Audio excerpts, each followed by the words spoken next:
Aujourd'hui, nous mettons en lumière une initiative majeure de coopération entre la Guyane française et le Brésil, le projet OCS, Oyapock Coopération Santé. Situé dans les bassins de l'Oyapock, une zone isolée et marquée par des fortes précarités, ce projet transfrontalier s'attaque à un défi essentiel, l'accès aux droits et la santé sexuelle et reproductive. Porté par l'association ID Santé, l'organisation brésilienne DEPAC Fronteira et le CHU de Cayenne, ce programme vise à renforcer l'autonomie des populations les plus vulnérables, en particulier les femmes et les jeunes. L'objectif est de leur redonner le pouvoir d'agir de leur propre santé et de faire respecter leurs droits dans une région où les frontières géographiques ne doivent plus être des barrières pour les soins. Le projet Oyapock Coopération Santé est un programme transfrontalier franco-brésilien qui est mené par 3 acteurs complémentaires de la prévention et du soin autour d'un défi en commun, celui de renforcer les droits et la santé sexuelle et reproductive des habitants du bassin de l'Oyapock. Ce programme il est né du coup en 2017 d'un constat, celui que les territoires sur lesquels on se trouve, il est marqué par un isolement géographique, par des inégalités d'accès aux services publics et une forte vulnérabilité sociale et sanitaire. Dans ce contexte, les populations qui vivent sur les 2 rives, elles sont confrontées à des défis en commun, notamment celui sur la transmission des infections sexuellement transmissibles, dont le VIH, des grossesses qui sont majoritairement non planifiées, surtout pour les jeunes filles, des violences basées sur le genre, et plus largement, en fait, les difficultés d'accès à l'information, à la prévention et aux services de santé sexuelle. Face à tous ces enjeux, à tout ce contexte, le projet OCS il repose sur une approche du coup, de coopération transfrontalière. L'idée, elle est essentielle, c'est les problématiques de santé ne s'arrêtent pas à une frontière et les réponses du coup doivent être construites ensemble. Le programme, du coup, il s'appuie sur un consortium tripartite réunissant l'association ID Santé, qui coordonne le projet et développe du coup des actions de prévention et d'éducation en santé, le centre hospitalier de Cayenne, qui contribue à renforcer les parcours de soins et la prise en charge médicale, et l'association brésilienne DEPAC Fronteira, qui travaille au plus près des populations vulnérables du côté d'Oyapock au Brésil. Le projet il a connu plusieurs phases. La première phase du projet qui a été mise en œuvre entre 2017 et 2023, elle a permis de structurer pour la première fois un parcours de santé transfrontalier, notamment pour les personnes vivant avec le VIH. L'objectif était de mieux coordonner les acteurs de santé et de faciliter l'accès à l'information, au dépistage et aux soins pour les populations vivant du coup sur le bassin. Et donc, Oui. Et donc avec ce parcours transfrontalier, pour que on comprenne bien ce que ça signifie, on est dans un bassin de vie, donc les gens font beaucoup de va-et-vient entre les 2 pays, puisque c'est l'une rive qui fait face à l'autre. Et donc dans ces parcours de soins, l'idée c'est de pouvoir, selon l'état clinique de la personne et ses besoins en santé, faire une prise en soin plutôt complètement du côté Brésil pour les gens brésiliens vivant au Brésil, quand ils sont avec un état pas très avancé de leur pathologie, ou alors s'il y a des besoins de soins un peu plus complexes, d'hospitalisation, d'examens complémentaires, de traitements lourds, à ce moment-là, les personnes sont adressées côté français, éventuellement hospitalisées à Cayenne et puis stabilisées et ensuite réadressées dans le système de soins. Donc en fait, il y a vraiment des mouvements dans les 2 sens selon les disponibilités de soins des 2 côtés. Vu aussi la difficulté du projet, Et Vincent, vous étiez en train de nous parler de la première phase, disons de la genèse de ce projet. Est-ce que vous voulez continuer à développer? C'est un peu ce que disait Céline. C'est vraiment en fait la spécificité de cette première phase, c'est le fait que on ait réussi à avoir une coopération entre les 2 systèmes de santé brésiliens, français, à savoir que ce sont 2 systèmes qui sont différents, mais du coup sur un objectif commun et sur un défi en commun, on a réussi du coup à établir un véritable parcours de prise en charge, notamment sur les personnes vivant avec le VIH. Mais comment vous avez fait justement aller au-delà des barrières, des difficultés, aussi de vous retrouver 3 partenaires à bosser sous ces mêmes sujets? Est-ce que vous avez eu, peut-être Céline, vous êtes plus au courant parce que vous étiez déjà là en 2017. Est-ce que c'était un parcours qui a mené à ce projet? Comment ça s'est fait au début? En fait, c'est surtout parti d'un constat avec des acteurs de terrain qui étaient là depuis le début. Une partie, la directrice de DEPAC, le président de DEPAC qui était là depuis l'origine à accompagner des personnes vivant avec le VIH. Sophie Rod, la directrice d'idées de santé aussi, travaillait en Guyane autour de l'amélioration en santé. Et nous, à l'hôpital, on avait déjà un suivi et des consultations spécialisées en infectiologie pour les patients de la zone. Le problème, c'est que le nombre de patients perdus de vue était très important. On était face à des difficultés administratives ou organisationnelles pour permettre un suivi pour des patients brésiliens vivant au Brésil du côté français, alors que bien souvent une partie des soignants côté Guyane ne parlaient pas portugais.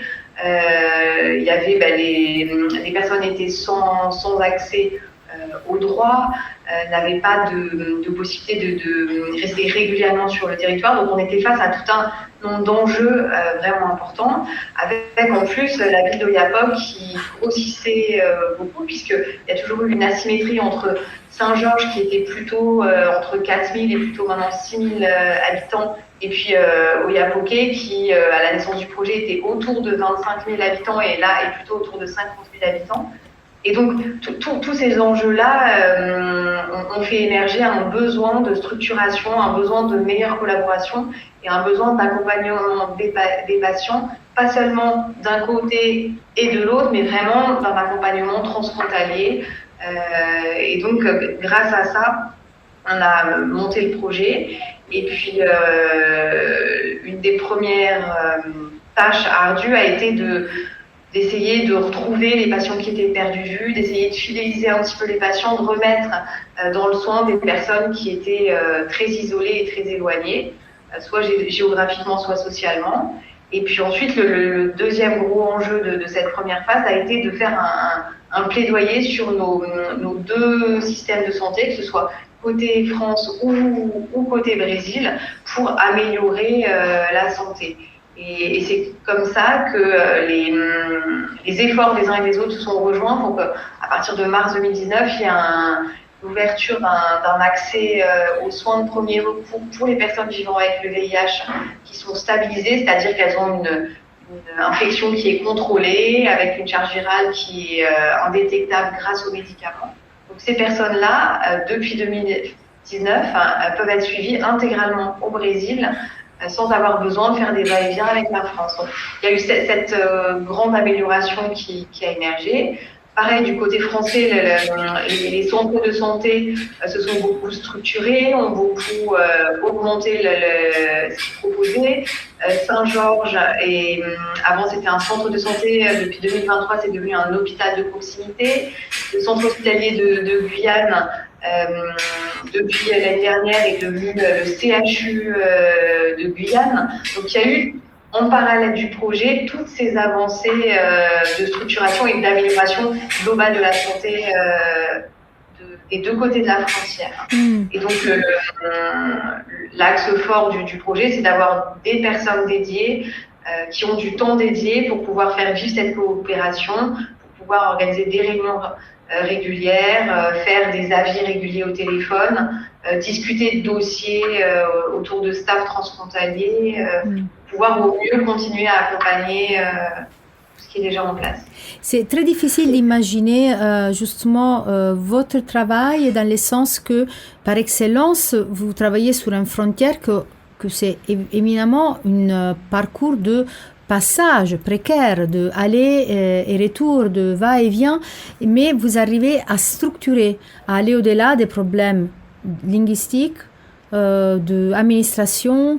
Vous avez quand même un soutien, j'imagine, aussi politique des 2 côtés pour essayer de coordonner les systèmes, comme vous avez dit, cette avancée que vous avez eu avec le Brésil, c'était quelque chose que j'imagine a fallu beaucoup de temps et des discussions pour arriver à ces genres de collaboration, où ça s'est fait de manière plutôt naturelle vu l'enjeu de santé générale. Alors, je pense que les deux pays évoluaient dans le même sens. On a eu la chance de travailler avec le Brésil, qui historiquement était très meneur et très précurseur dans l'accès aux antirétroviraux, l'accès aux soins pour les personnes vivant avec le VIH, la lutte contre les discriminations, quand bien même c'est un pays qui est très inégal, mais il y a quand même historiquement cette volonté de mettre en place des dispositifs et des systèmes qui permettent de gommer un petit peu ces inégalités. Ça, c'est la première chose. Ensuite, la deuxième chose, c'est qu'on travaille autour des infections sexuellement transmissibles. Donc, c'est une thématique qui concerne les gens peut-être plus que si on travaillait sur le diabète ou sur le cancer, puisqu'il y a peut-être une vision dans la population et auprès des décideurs de risques potentiels si les infections ne sont pas contrôlées. Et ce qui est vrai, c'est que la zone du bassin de l'Oyapock est une zone de passage, mais aussi est une zone où les gens viennent en vacances. Une partie vont aller dans les bars, vont faire la fête, vont éventuellement avoir des relations de passage, pas forcément protégées. Donc le risque autour des infections sexuellement transmissibles est dans la société tout entière, puisqu'on est tous des personnes qui avons des relations les unes avec les autres. Donc, du coup, je pense que ça c'est un vrai soutien pour le projet. Et après, on a effectivement la chance d'être soutenu par les institutions du CHU, par la préfecture dans une certaine mesure, par l'agence régionale de santé, par les autorités brésiliennes qui sont à 3 niveaux. Le niveau d'abord municipal, fédéral et puis étatique. Et donc oui, il s'est trouvé que le projet a aussi émergé à un moment donné où les gens avaient envie d'aller dans le même sens.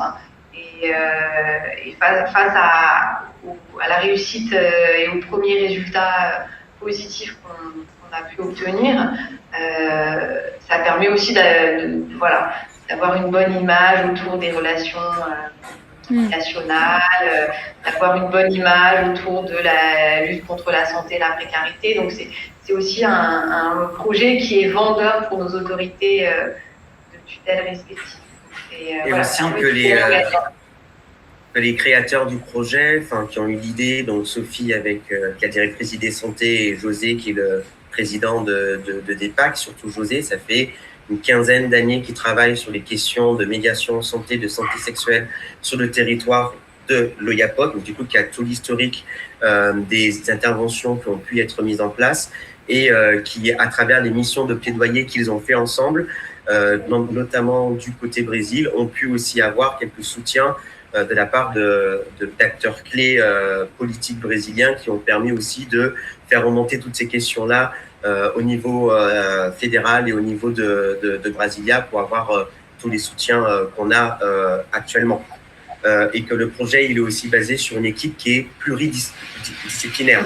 Donc on a aussi bien des médecins, infirmiers, du staff médical, mais du staff aussi associatif, et notamment avec les personnes qui sont aussi sur le terrain, donc les médiatrices, qui sont toutes issues des communautés, donc issues en fait du bassin de l'Oyapock, aussi bien Saint-Georges que du côté Brésil, et qui ont réussi, elles aussi, à établir un vrai lien de confiance avec les populations, notamment celles des personnes qui vivent avec le VIH. Et du coup, ça a permis aussi de renforcer en fait faire connaître un peu plus notre projet, pouvoir identifier aussi les personnes qui sont atteintes et faire un vrai travail de dépistage sur le terrain aussi. C'est d'autant plus intéressant de vous entendre parler dans un moment historique où justement la coopération, l'idée que les infections peuvent voyager au-delà des frontières, c'est vraiment l'opposé de ce qui est en train de se passer partout dans le monde. Du coup, vous êtes un exemple vraiment parlant de comment ces genres de coopération sont possibles. Même si voilà, ailleurs ça ne se passe pas tout à fait de la même manière. Vous avez touché plusieurs points intéressants. Alors déjà, je vois que José Gomez vient de nous rejoindre. Du coup, José, qu'on a dit, qui est le président de l'association brésilienne d'EPAC. Bonjour José. Bonjour à tous. Bienvenue. Bonjour, José. On a déjà commencé à s'entretenir avec Céline et Vincent pour parler du projet. Est-ce que je vous laisse intervenir? Je continue à poser des questions et je vous laisse intervenir comme vous le sentez.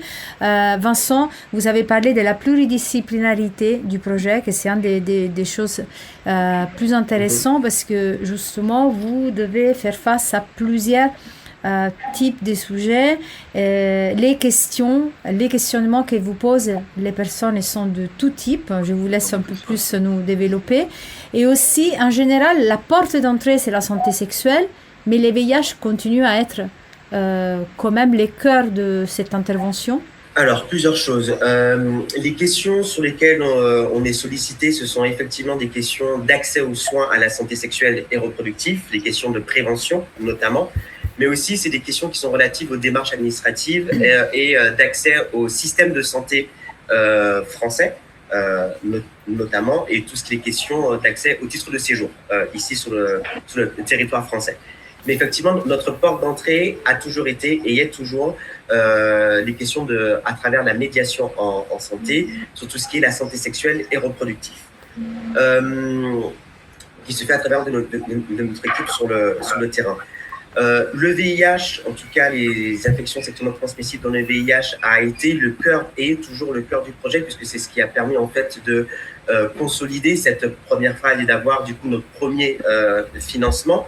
Mais parce que j'ai décrit aussi par la spécificité du territoire et tous les autres défis en commun qu'on a, notamment sur les grossesses non planifiées, sur les violences basées sur le genre, il y a une deuxième phase du projet qui a été mise en place depuis 2024. Et ce projet du coup OCS, il s'est subdivisé en 3 sous-projets. Donc un premier sous-projet qui est le projet OCS Accès aux soins, qui est la continuité en fait de cette première phase, donc qui reste sur le focus basé sur l'accès aux soins, la prévention santé sexuelle et reproductive, et qui continue de travailler du coup sur ce travail de coopération entre les systèmes de santé franco-brésiliens sur l'amélioration des questions de santé sexuelle et reproductive et en accompagnant les personnes qui vivent avec le VIH. Mais on a 2 autres projets qui répondent du coup aux défis que j'ai mentionnés avant. Donc le second projet qui est le projet OCS Empowerment, qui se concentre davantage en fait sur l'autonomisation des populations et en particulier sur les questions de violence de genre, de violence faites aux femmes, à travers un diagnostic qui a été mené du coup en 2024, 2023 et 2024. On s'est rendu compte que d'autres défis étaient du coup très présents sur le territoire et notamment qu'il y avait un fort taux de violence faites aux femmes. Et du fait aussi qu'il n'y avait pas de réponse institutionnelle assez globale, on va dire, et un manque du coup d'espace d'hébergement d'urgence pour les femmes qui sont victimes de violences, aussi bien du côté d'Oiapoque que du côté de Saint-Georges. La première maison d'accueil d'hébergement pour les femmes victimes de violences en Guyane, elle est à Cayenne, donc à 3 heures de route. Et du côté brésilien, elle est à plus de 8 heures ou 10 heures de route, qui est à Macapá. Et cette maison, elle a récemment ouverte en mars.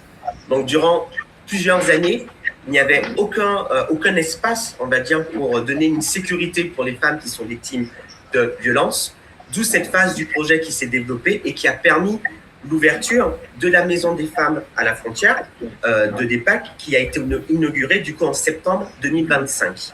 Et qui est un espace du coup d'accueil et d'accompagnement pour les femmes qui sont victimes de violences sur le bassin et qui s'est construite du coup petit à petit, et qui, à côté de cette maison, il y a un espace ressources que développe DEPAC, qui est l'annexe, en fait, que José pourra un peu plus détailler. Et cet espace ressources d'annexe de DEPAC, on retrouve son parallèle aussi ici côté Saint-Georges, au sein d'ID Santé, qu'on appelle nous CASID, qui est notre espace ressources aussi. Et ces deux espaces, en fait, on travaille sur l'estime de soi, sur le pouvoir d'agir, sur la résilience des femmes. On a des activités qui sont exclusivement dédiées aux femmes à travers des ateliers, différents types d'ateliers où on travaille par exemple, on fait des coutures crochet, cuisine, bien-être, zumba. Donc, on cherche vraiment à travailler en fait l'autonomisation des femmes qui ont été ou qui sont victimes de violences. Donc, on reste vraiment dans cette logique transfrontalière avec des activités parallèles qui se passent aussi bien du côté Brésil que du côté Guyane. Et on a un autre projet, qui est un troisième sous-projet, qui est le projet du coup OCS, Aborto Légal, donc avortement légal, qui est du coup développé exclusivement, en partie par l'association DEPAC, et qui vise du coup à accompagner les femmes sur le droit à l'avortement de manière sécurisée. Mais là encore, même si c'est DEPAC qui travaille sur ces questions-là, la coopération elle se fait aussi avec la Guyane et avec notamment l'hôpital pour justement permettre cet accompagnement. Et je pense que dans la phase 2 du projet OCS, ce qui est vraiment devenu structurant, c'est cette création de maisons des femmes côté Oyapock, qui est portée par DEPAC, des santé, puis d'autres acteurs qui soutiennent financièrement, en tout cas politiquement. Et peut-être José sera la personne la mieux placée pour expliquer un peu ces dernières avancées. Oui, bonjour. Bonjour à tous. Juste pour avoir complété un peu, pas complété, mais faire le suivi de notre collègue Vincent et Céline, mais tout ça commence par indifférence, de notre région. Comme on parlait de Cayenne, on parlait de Macapa, c'est la distance de notre région, c'est un peu avec des spécificités, des populations qui circulent, qui migrent dans cette région ici, qu'on sait que la distance de toutes les capitales, grandes capitales, nous a laissé une région un peu éloignée, avec des difficultés d'accès aux soins. Et ce projet qui est né, elle est née après tout le diagnostic, comme disait notre collègue Vincent. C'est la médiation, c'est-à-dire l'implantation de la médiation locale. On pouvait diagnostiquer les difficultés d'un peuple qui vient immigrer dans cette région, avec il y a multiples cultures présentes. On parle de tout ce qui est immigration, mais on parle des cultures complètement différentes. C'est-à-dire que dans notre région, avec la présence de cette mélange et difficulté d'aller accès aux soins, la médiation intervenir auprès de toutes ces cultures qu'on peut présenter. On disait ici, c'est une région du pêcheur, c'est une région du garimpero, c'est une région où les gens viennent pour travailler, pour survivre, et pour envoyer l'économie à la famille un peu plus loin. Et la médiation, c'est la présence, c'est être à côté du peuple. En même temps, la médiation communautaire, on est obligé aussi d'identifier ça, pour voir cette rapproche de proximité en échangeant, travailler la prévention, travailler les accompagnements, mais on sait qu'il y a les spécificités. C'est-à-dire qu'on va travailler auprès d'un pêcheur, auprès d'un garimpéo, travailler auprès aussi de tout ce qui est amérindien, des communautés différentes. On dit amérindiens, mais ils ont des comportements, des cultures complètement différentes.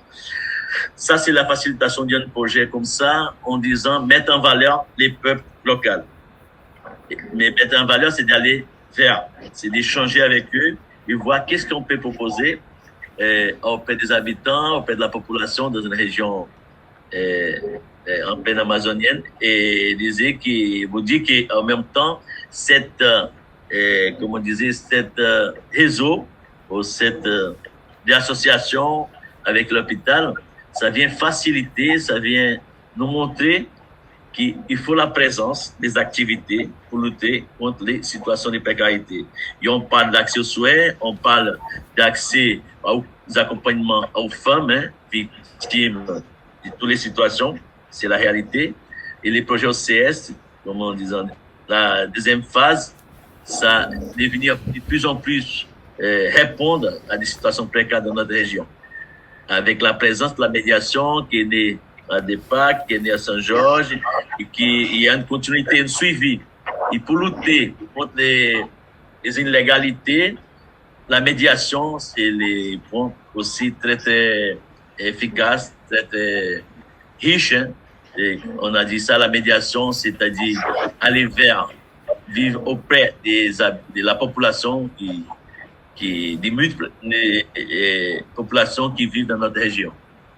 Et c'est sûr que ce projet-là n'aurait pas pu exister sans la médiation en santé, sans la présence des médiateurs qui étaient là avant la naissance du projet, qui ont continué à participer, soit comme salariés, soit comme bénévoles, à toutes les phases et tous les aspects du projet. Et quand bien même, moi, je suis dans la zone depuis longtemps, il y a tout un tas de choses que les gens ne vont pas me dire à moi, mais confiées à la médiatrice, avec lesquelles on fait des consultations d'infectiologie en binôme.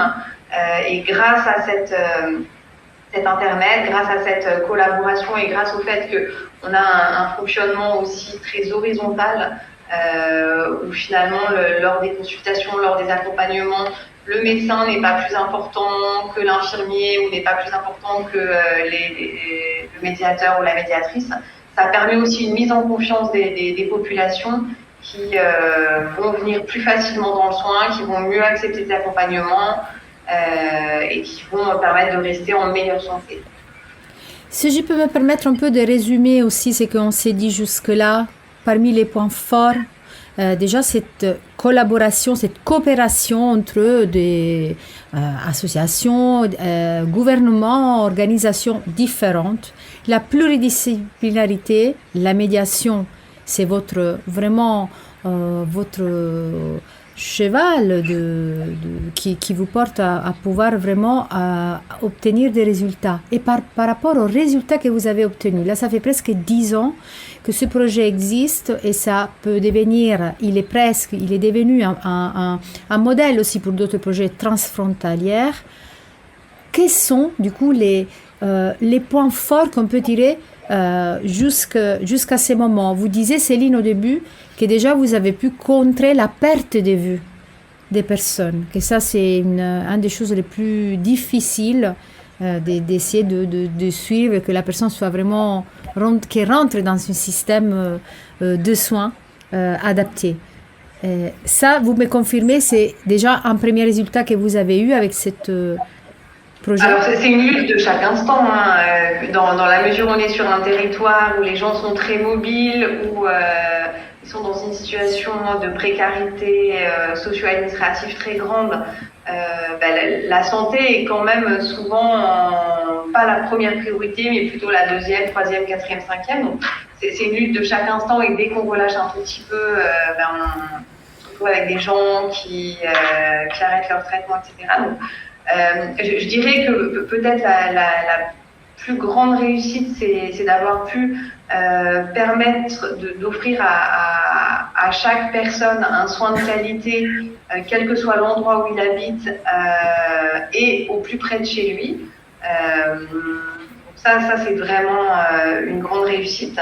Après, on voit que en presque 10 ans de projet, quand le projet a commencé, la plupart des personnes qui arrivaient à l'hôpital ou qui étaient dépistées étaient à un stade très avancé de la maladie, avec des infections opportunistes, des infections graves qui étaient présentes parce que les défenses immunitaires de la personne étaient très basses. Donc ça voulait dire que l'infection évoluait depuis très longtemps. Et là, depuis 2-3 ans, on a moins de la moitié des personnes qui ont des pistes ou qu'on reçoit dans notre structure qui sont avec ces infections opportunistes-là. Donc ça veut dire que les gens se dépistent plus facilement, se dépistent mieux et se dépistent plus rapidement. Donc ça, c'est une grande réussite. Et ce maillage territorial a permis aussi de mettre en place une coopération et de commencer à travailler sur une coopération autour d'autres thématiques de santé comme les maladies cardiovasculaires, le diabète, les cancers. On a maintenant un centre de coopération en santé qui essaye d'accompagner d'autres pathologies que les infections sexuellement transmissibles à la frontière. Et puis, je pense que l'autre grande réussite, c'est d'avoir pu conscientiser et mettre la thématique des violences basées sur le genre vraiment sur le devant de la scène, qu'on puisse en parler. C'était quelque chose qui, de tout temps, touchait toutes les familles. La plupart des soignants et des personnels, des associations étaient confrontés soit personnellement dans leur famille, soit dans leur activité professionnelle. Donc c'était quelque chose qui avait un impact très très fort.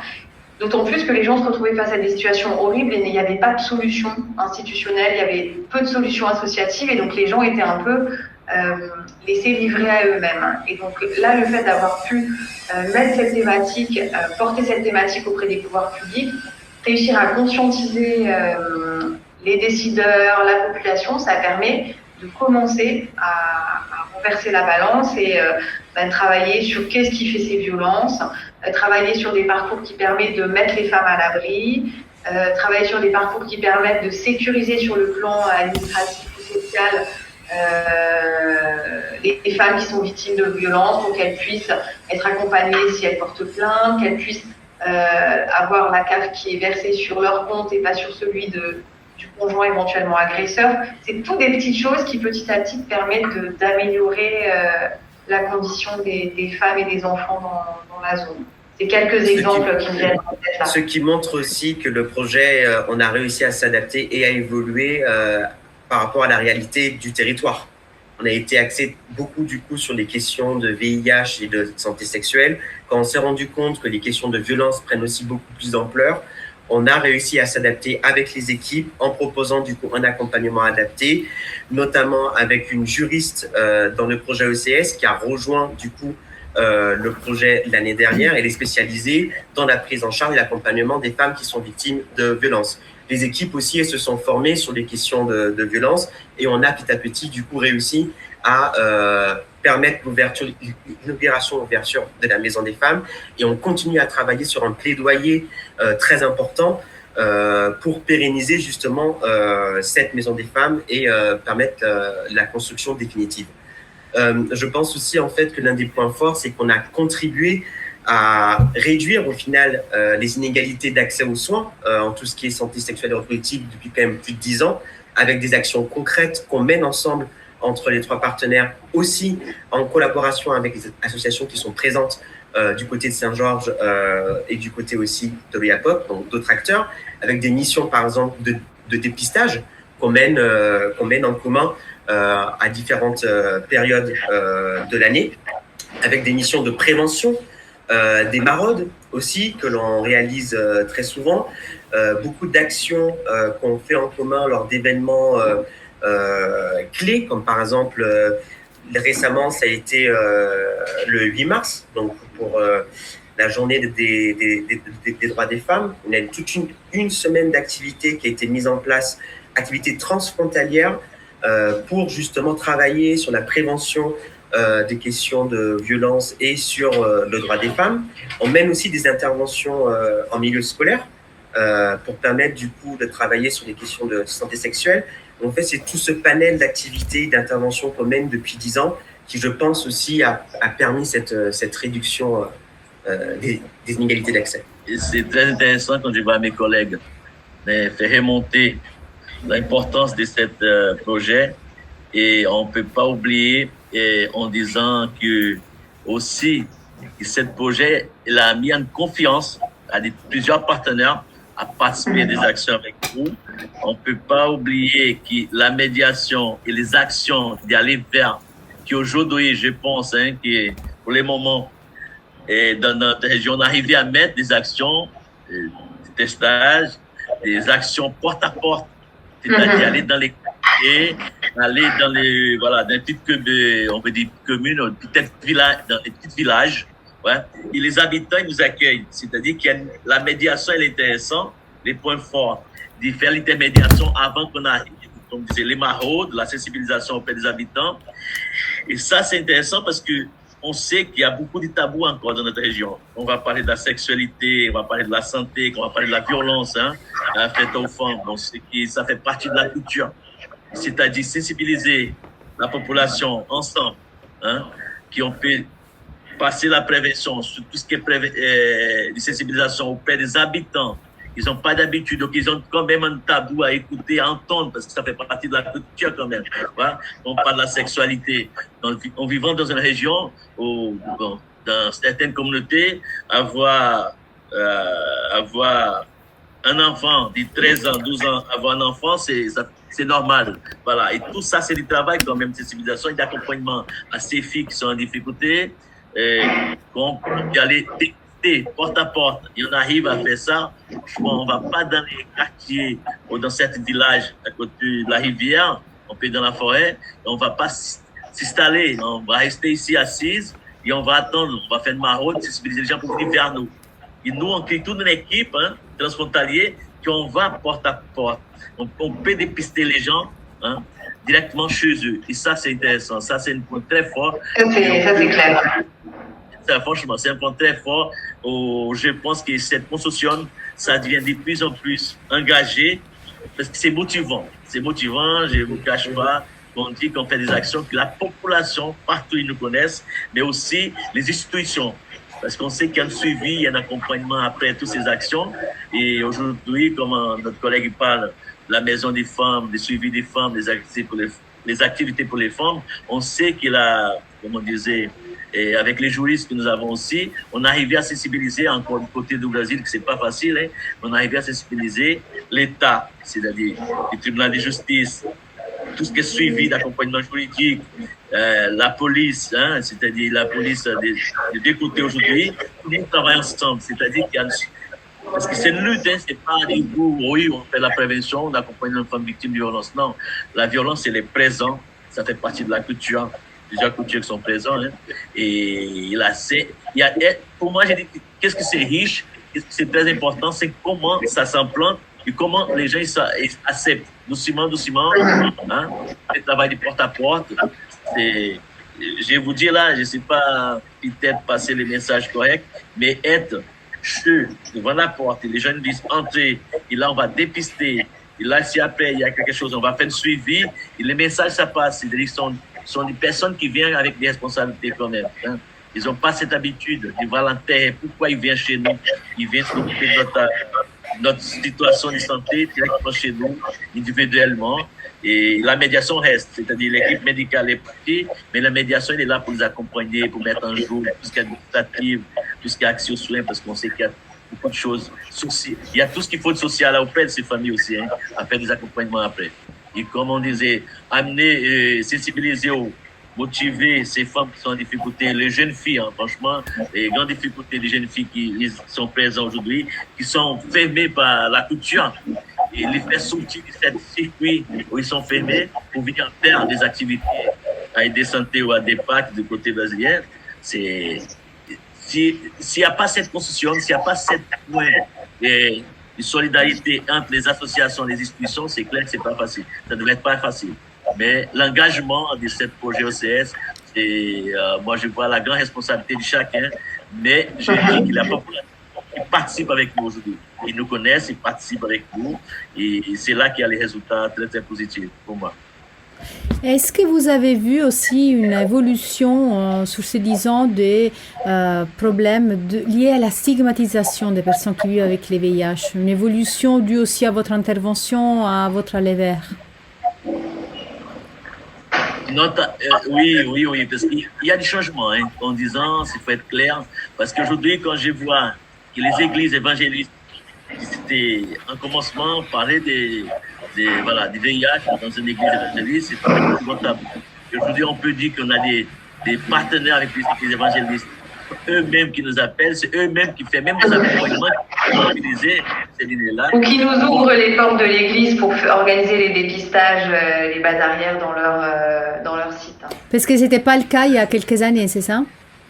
Ah oui, ça c'est clair.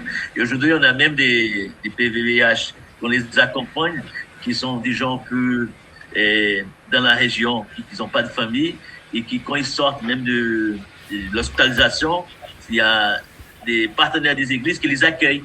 On va trouver un moyen de l'accueillir pour les faire les suivis. Hein. C'est pour le moment, parce que les gens sont des gens qui travaillent dans la forêt, donc qui vivent dans la pêche, et au moment, ils vont partir. Mais déjà, moi, je pense, la réalité, c'est ça, c'est que l'estimisation, ça peut se casser doucement quand les gens ils ont des connaissances par rapport à la pathologie. S'ils n'ont pas de connaissances, c'est clair. Mais il y a des tabous encore, mais on parle partout. C'est-à-dire que doucement, on sait que tout ce qui n'aime pas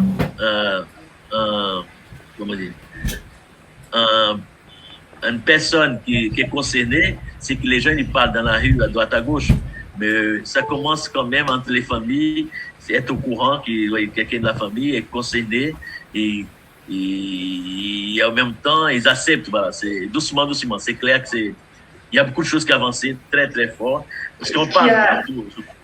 Ouais. Ce qui a aussi beaucoup, qui s'est beaucoup amélioré, c'est que les tests rapides de dépistage sont maintenant disponibles dans les structures de santé de premier recours, à l'hôpital de Yapa, donc les dépistages ont aussi beaucoup augmenté. Donc plus on propose de dépistage, plus ça devient quelque chose finalement de presque aussi normal que de prendre la tension ou de prendre le poids. C'est quelque chose qui rentre aussi dans les habitudes des personnes. Le fait qu'on fasse les grandes campagnes de dépistage dont parlait José Gomez, où on dépiste près de 1000 personnes dans leur domicile, ça permet aussi de normaliser finalement la proposition de tests pour le VIH, mais aussi pour la syphilis et les hépatites. Et donc ça, c'est vraiment des choses qui se sont beaucoup améliorées depuis la genèse du projet.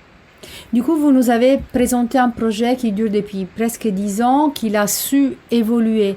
Et il n'est pas prêt à s'arrêter demain. Comment vous le voyez, comment vous voyez l'évolution les prochaines années? Sur quoi, à votre avis, il faudra travailler, il faudra vraiment pointer l'attention? Alors, concernant les thématiques de santé sexuelle, je pense que une chose sur laquelle il est vraiment important de travailler, c'est l'accès à la PrEP, au traitement pré-exposition, chez les personnes qui sont à risque. Il y a maintenant un traitement injectable qui est disponible, qui permet avec une injection tous les 2 mois d'être protégé contre les infections par le VIH. Il y a un traitement avec une injection tous les 6 mois qui a fait ses preuves en Afrique australe et qui, j'espère, va être déployé rapidement en Amérique du Sud, que ce soit au Brésil ou en Guyane. Et donc ça va être vraiment un enjeu de pouvoir faire la promotion de ce nouvel outil auprès des gens à risque, qui puissent l'avoir et consulter pour avoir les injections. Ça, sur le plan de la santé, c'est un enjeu. Et puis après, il y a aussi la syphilis, qui est une infection qui augmente de façon mondiale, qui a des grosses conséquences chez les femmes enceintes. Ça, c'est aussi un enjeu important. Les cancers liés aux infections par le HPV, qui est vraiment un cancer évitable grâce au vaccin, c'est aussi un grand enjeu. Donc, je pense qu'il y a encore un grand nombre de challenges en Amazonie. Pour vous, Vincent et José? Sincèrement, je pense que le projet OCS a la tendance à travailler dans d'autres suivis. C'est-à-dire qu'aujourd'hui, on vit dans une région déjà qui grandit très vite. Il y a une grande population d'immigration. On a un développement qu'on parle de la Petrobras, c'est-à-dire qu'il y a la Petrobras qui vient travailler les pétroles dans notre région. Une commune comme Oyapok qui avait 30 000 habitants, et vite fait 1 an, 2 ans, on passe à 50 000 et on pense que dans 3 ans, on est à 5 000. C'est-à-dire que la situation des personnes qui viennent vers cette région ici en situation pour chercher les situations économiques, qui vont arriver, qui vont toujours s'y trouver dans la rue, faut être clair, travailler, habiter dans des quartiers précaires. On ne peut pas fermer les yeux, on ne peut pas baisser les bras, parce qu'on parle des PVVIH, des VIH aujourd'hui, des infections sexuellement transmissibles, tout ce qu'on parle des enfants abusés sexuellement, tout ce qu'on parle des femmes victimes de violence, ça ne va pas diminuer ça. On n'a pas tendance à diminuer. Au contraire, parce qu'on grandit très vite. C'est-à-dire que notre présence avec ces actions, ça va ouvrir des fenêtres d'esprit. Parce que là, on va voir des situations des enfants déscolarisés, de plus en plus. On va voir de plus en plus le développement de la prostitution. Nous avons les tourismes sexuels, mais nous avons aussi les migrations où l'économie, ça va faire que les femmes vont travailler ils vont partir dans cette direction sous les travailleuses du sexe. Okay? Les travailleuses du sexe, c'est-à-dire c'est la situation économique qui va s'y faire ou qui va s'y mettre en place. Moi, c'est un peu ma vision par rapport à les entreprises qui vont arriver avec plein de salariés, qui sont des hommes célibataires. Franchement, je pense qu'on a du travail, on a des fenêtres. C'est la réalité qui va nous donner, ok, et la conscience qu'on va travailler d'autres thématiques, même si on a déjà là, parce qu'on dit aujourd'hui, on va voir une situation d'exemple. Hein. Aujourd'hui, dans notre région, un enfant de 13 ans qui est un enfant et qui se fait abuser par la famille, comment on va l'accueillir maintenant? Comment on va faire un suivi maintenant en place? Il y a le suivi médical, il y a l'espace thérapeutique, et s'il faut qu'on en fasse un accueil. Okay? On sait aussi que dans cette région, on a beaucoup de personnes de plus en plus âgées dans la famille. Voilà, tout ça c'est des visions. Ils cherchent accès aux soins, mais après il y a le suivi, après il y a l'habitat. Tout ça c'est... Bon, je pense que dans les projets OCS, par rapport à tout ce qui marche aujourd'hui, et tout ce qui fonctionne, les réseaux vont de plus en plus grandir, voilà, pour répondre à la dans notre région. Notre région, c'est une nouvelle région, je disais, même si ça fait 30-40 ans que ça existe, mais l'économie, maintenant, c'est clair, ça attire l'attention. On sort du travailleur, de ces professionnels de la forêt, d'accord, avec une autre économie qui arrive et qui, comme ici, il n'y a pas de professionnels, comme ici, la Petrobras, c'est-à-dire qu'il y a des gens qui viennent du sud du Brésil, qui viennent d'autres pays, hein, c'est des professionnels qui vont habiter dans une commune comme nous, ici, ensemble, mais qui ne sont pas aussi... Et c'est pas si... Il y a tout un travail. C'est-à-dire que le travail de sensibilisation, de prévention, il est difficile de s'arrêter. Pour tout ce qu'on a fait déjà, et la tendance, c'est de continuer. Voilà. Et voilà. Merci. Pour moi, ce serait du coup sur les questions de violence de genre. Depuis le diagnostic qui a été mis en place il y a 2 ans, on voit quand même une véritable évolution positive. Et concernant l'identification et la prise en charge des personnes qui sont victimes de violences. Et en fait, cette réussite qu'on a mis en place de coopération de systèmes de santé franco-brésiliens, je pense qu'à terme, ce serait l'idéal qu'on puisse aussi atteindre cet objectif sur les questions de violence. Donc la coopération, du coup, ce serait plus judiciaire, franco-brésilienne. Et on voit déjà, en fait, de véritables avancées, notamment de coopération entre les forces de l'ordre brésiliennes et aussi guyanaises sur la création, en fait, d'un parcours de prise en charge des femmes du côté du coup Guyane victimes de violences pour qu'elles puissent du coup intégrer, être hébergées et sécurisées dans la maison des femmes côté Oiapoque. Donc on est vraiment en fait en train de travailler avec les forces de l'ordre côté brésilienne et les forces de l'ordre côté française et aussi le ministère de la Justice pour essayer de protocoliser cette prise en charge. Et en 2 ans, on va quand même déjà pas mal d'avancer. Donc on espère que d'ici les années à venir, on va pouvoir vraiment compter sur un document un peu plus officiel et avoir un véritable parcours ancré sur la prise en charge. Et après, je pense qu'il y a un enjeu d'essayer de pérenniser le système, donc de petit à petit que certains dispositifs du projet OCS puissent être intégrés dans les structures, l'hôpital, les structures de droit et d'accueil des femmes victimes de violences qui sont construit et mis en place par les États. Ça, c'est le premier point. Et puis après, je pense qu'il y a l'ambition, les rêves qu'on a de pouvoir déployer le dispositif OCS, éventuellement dans d'autres villes au Brésil, de l'Amapá, voire d'autres régions du Brésil, et éventuellement même faire la promotion pour d'autres régions du monde.